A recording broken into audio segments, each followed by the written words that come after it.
Hey there, folks. Welcome to Spectrum Pulse. We talk about music, movies, art, and culture. And today we are finally going to be talking about the newest album from the Randy Rogers Band called Hellbent. So, speaking about acts that nearly got lost in the shuffle, yeah, this is somewhat inevitable when we look at the bands with less traction in the mainstream, or even less natural groundswell outside of their strong local scene. And while I wouldn't usually want to slot the Randy Rogers Band into the latter category, it's a little hard avoiding it nowadays. Now, just to catch you all up, the Randy Rogers Band was a Texas country band who landed on a major label deal in the mid-2000s, and yet never really saw the momentum on the singles charts. Mostly because the Nashville industry can't stand Texas country, and they were playing a much more neo-traditional stripe of it. But the band was willing to try and cross over a little more, even working with Jay Joyce in 2013 for their album Trouble. And when that went nowhere because of the bro country wave, the band split for their own label and returned to a sound that they were a lot more comfortable with. And let me stress, while I was pretty hard on their 2016 album Nothing Shines Like Neon, it's more because of the comparison to Randy Rogers' excellent collaboration with Wade Bowen a year earlier called Hold My Beer Volume 1, which was one of the best albums of 2015 and featured one of my favorite songs of that year with El Dorado. So while the rumor mill hasn't really given any dates surrounding when that follow-up compilation might drop, and Wade Bowen is just content to put out some really great solo albums like Solid Ground from last year, we did get this project Hellbent from the Randy Rogers Band. So, alright, how'd it turn out?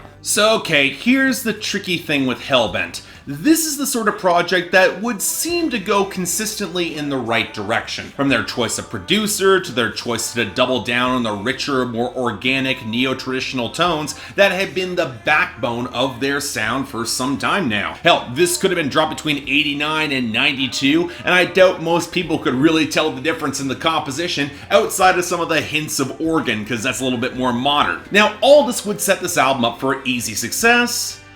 But I don't know, folks, something about this album is just not gripping me as deeply as I would like. The sort of rock-solid release that does go down easy, it's very good in the neo-traditional country vein, but feels like it's missing the striking highlights that could really put it over the top. Definitely good, but a few steps shy of great, and pinning down why that is might be trickier than I expected. Now, the first thing to point out is, again, the change in producers, swapping out the frequent Kenny Chesney collaborator Buddy Cannon for indie country veteran Dave Cobb, for whom I have sung a lot of praises over the past 5 or 6 years, but for whom he's also had a couple issues over that time as well. Now, to the credit, much of what I like from Dave Cobb is here. The fiddle pickups, they're crisp and generally the best parts of these songs. The mix is very warm and organic off the acoustic and electric guitars. Randy Rogers' voice, while a little bit more haggard and oddly reminiscent of Tim McGraw, has the space and texture it needs, if a little bit quieter in the mix than it should be, and for once Dave Cobb got out of the way of the vintage stylings that had become rather overexposed in the indie scene in the 2010s. More of the approach seems analogous of what he's given to Chris Stapleton or Jason Isbell in recent years. Just get the hell out of the way, let good tones and good songs speak for themselves,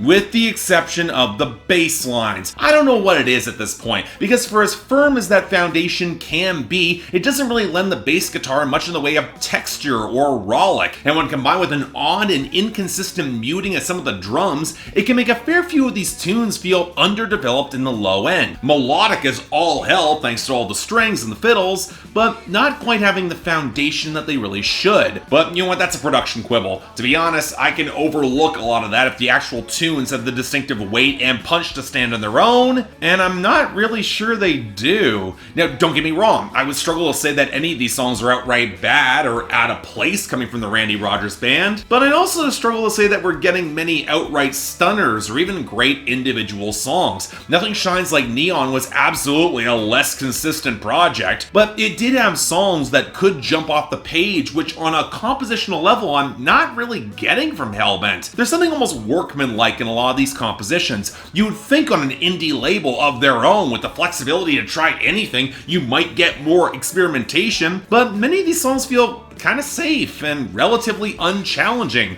Even with the clumsy attempts at Spanish on We Never Made It to Mexico, I'm just not all that gripped by these. And while I'm not saying the brevity of this project is an issue, I will say that I'm a little bit surprised the band doesn't get more room to flex their muscles instrumentally. The album clocks in at just over a half hour at 11 songs, so it's not like there was a rush here. So I don't know, could the lyrics be the problem? Well, again, it's kind of tough to say, mostly because I don't think they really move the needle one way or the other. And ironically, it feels kind of reminiscent of the same issue I have with so much songwriting out of the Nashville songwriting machine. Good at setting the details and setting the scene, but if you're looking to follow through for more of a story or dig in for a little bit more dimensionality or gravitas, it's really rare that you're gonna find it. An easy example of this is Wine in a Coffee Cup, where the woman in question knocking it back is clearly hiding a deeper emptiness or some pain with that alcohol throughout the course of her day, but all we get is the description of her situation, no follow through,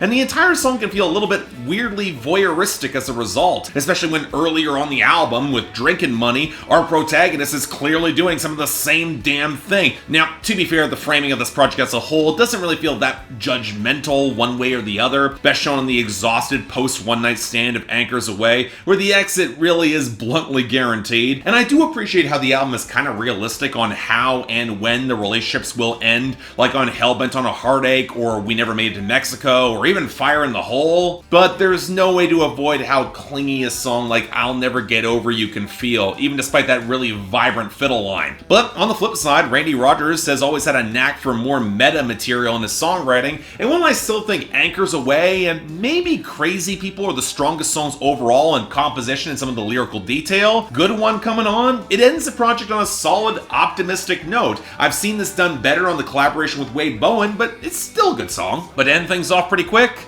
honestly, while I did hope there'd be a little more to say about this project, and I have seen some fans even say that Randy Rogers Band that they're past their peaks, I still think this is good. It's not a great album that's clearly playing it safe, and the writing and compositions could afford to take a couple more changes or add a little bit greater depth and diversity. But you know what, if you're looking for a straightforward Texas neo-traditional country project, this will absolutely scratch that itch, which is why I'm giving it a very light 7 out of 10 and recommendation. It does what it set out to do. Certainly wouldn't object to hear more country like this in comparison with most of the gunk on country radio or streaming playlists, but I do hope for a little bit more meat going forward. So yeah, it's pretty good.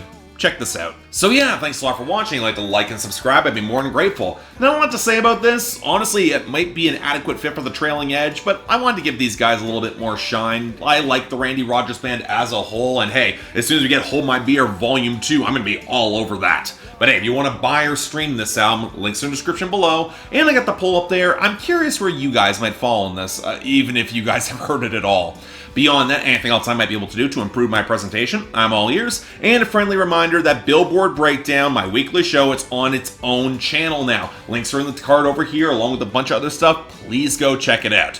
But until then, I'm Mark, you're watching Spectrum Pulse, and I'll see you next time.